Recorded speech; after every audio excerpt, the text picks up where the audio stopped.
Hi, I'm James. And I'm Rory. We're the directors of A Waiting Room, and I also wrote it. Am I allowed to rearrange? Of course, but you may not want to do I that. don't have to sit here for much longer. This is becoming a nightmare. No, you went down for a dream.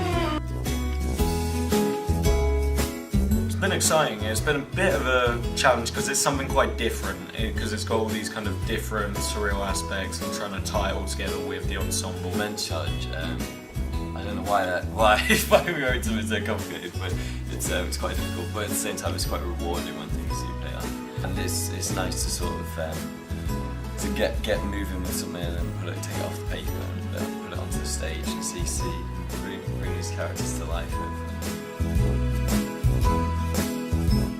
Well, I think a lot of the time, I think I've seen a lot of theatre recently, especially KDS. They've never really done anything that's a bit different. They often do quite sort of conventional plays, so I was quite sort of inspired to write something that had the potential to be surreal. I thought, you know what, bring it off the wall completely.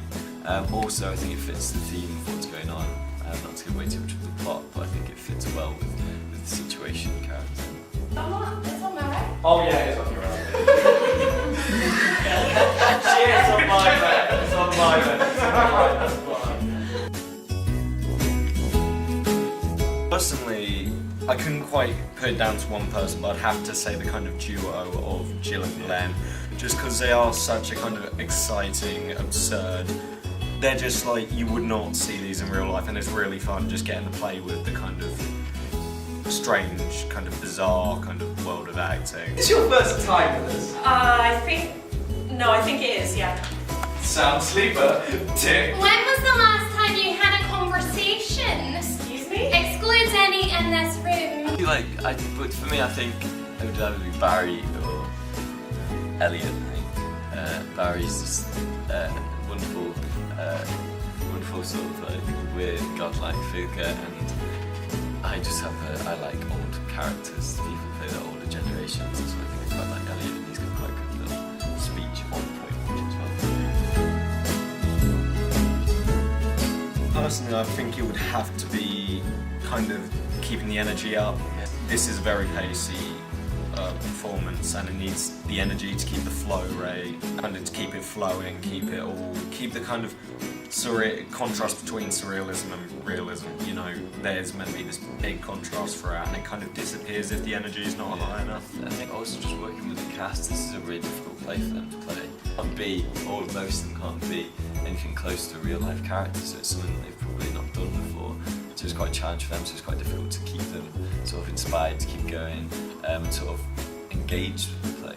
It's a bit of a weird one, so it's difficult to see the end vision, end point of everything that we're doing. Excuse me? He just sat there and stared at the plate, thinking that something would magically appear. Yeah, that's what I said. Personally, I'm really excited, but I've also got kind of all this fear from all the people who've already been. It's kind of slightly rubbing off on me because this is my first time. Yeah. I'm terrified. I'm so scared. It's the second time that I've directed the Fringe, but like it's bigger this time because it's something I've written, and it's quite a daunting thing.